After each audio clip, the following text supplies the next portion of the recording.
Okay, so this is the printer that we're going to be using in the stores for all the Duluth retail outlets.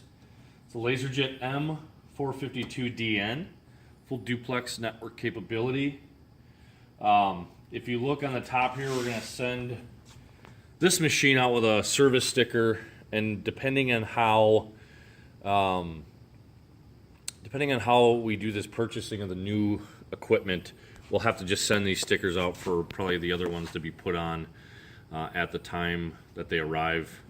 Just so it has our service information and all our contact information in case the stores need to contact us. So I think we're going to be setting up each store with a website login so they can order toner and do service calls on the web.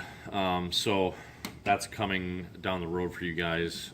But this sticker will be on them, otherwise we'll get them on there. So how it's going to come just as the base model.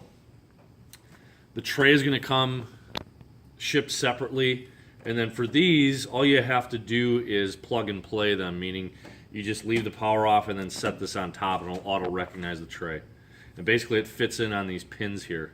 So you have a pin there, you have the data connection or the electrical connection to the printer here, and then you have the pins over here, or right here. So so when you get it, open it up, and then all you have to do is just set this on top carefully, and that's it. So essentially that's plug and played. Like I said, you power it up and it'll auto recognize tray 3. So we're gonna plug it in here. Actually, look towards the back. You get your USB. Actually, you can plug a stick in there. Like a little flash drive, and you can get documents and print to it that way as well. But you have your USB printer hook up there, and then your network.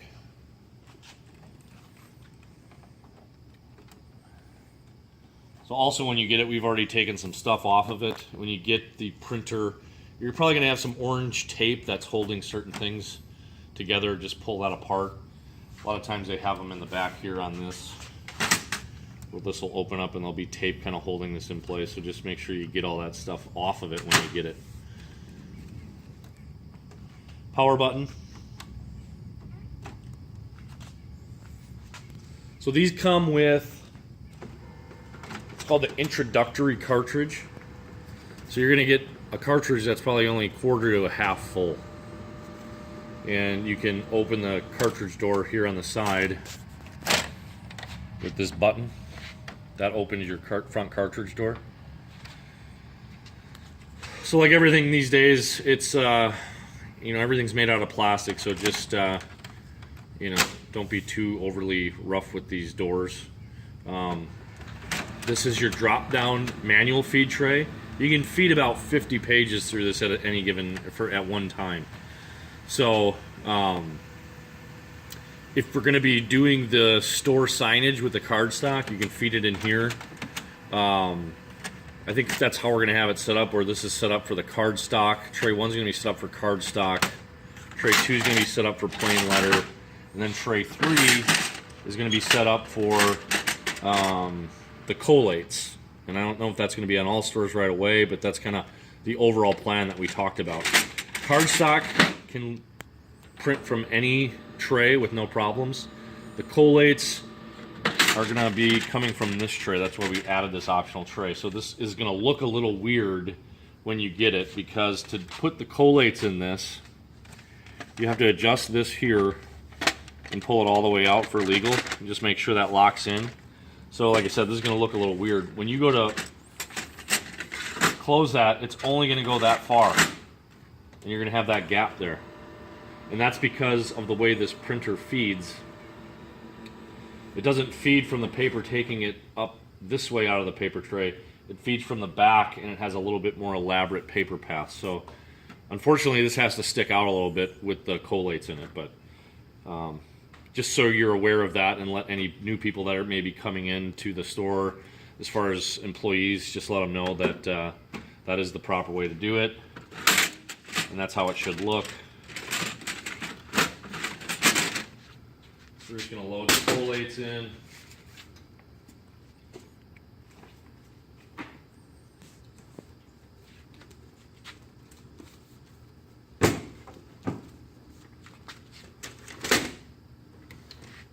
I can fit, I want to say 400 collates or so, or something like that, 300. And there's that.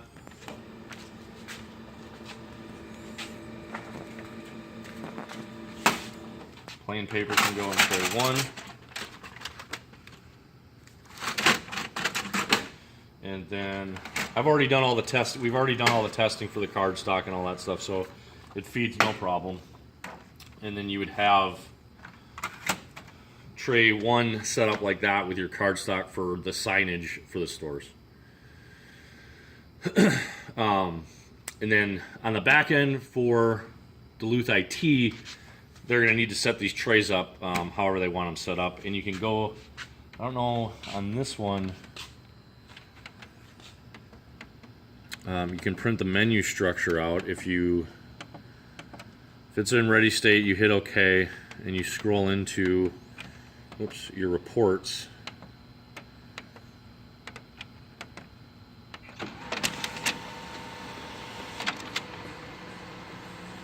This is going to print the menu structure, meaning it's going to kind of tell you what some of the settings are. And this will just kind of go down and kind of show you where everything's at. So if you look on this first page right here, it's going to kind of show you your tray 1, 2, and 3, so you see how it recognizes them all. And you can set it up for each individual tray. So tray 1, you want to set up paper type as cardstock, paper size letter.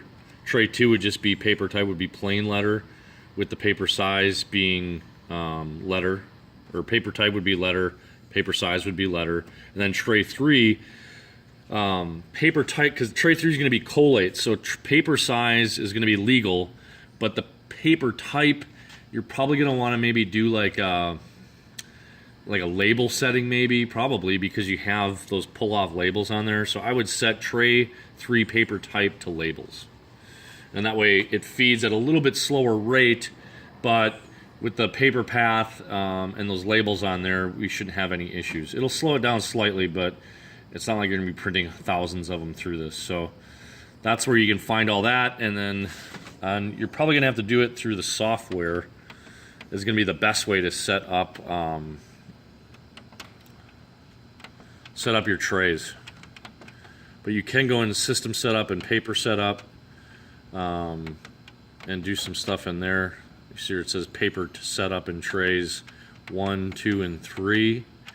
So for example, tray 3 paper type, click on that, and then you can go and scroll through. You can see here where you have all the different types of paper that you can set this to for tray 3.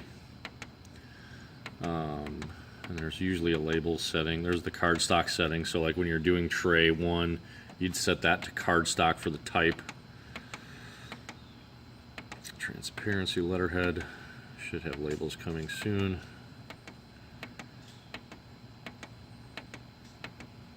And it didn't have the label setting in there. Either way, you just want to set it to a little bit better media type, because from there you'll have, like I said, it'll just feed better, and you won't have any issues with those labels coming off, or any issues on the collate labels and kind of the perforations in there. So that's how you can come through here and set up your paper types.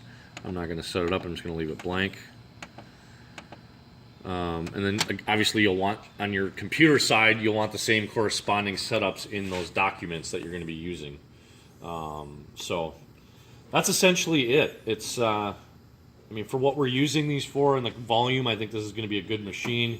And we're going to send this up to the Bloomington store first, and we're going to kind of give it a good solid run through test there. So if there's any questions, again, all our info is up here on this sticker.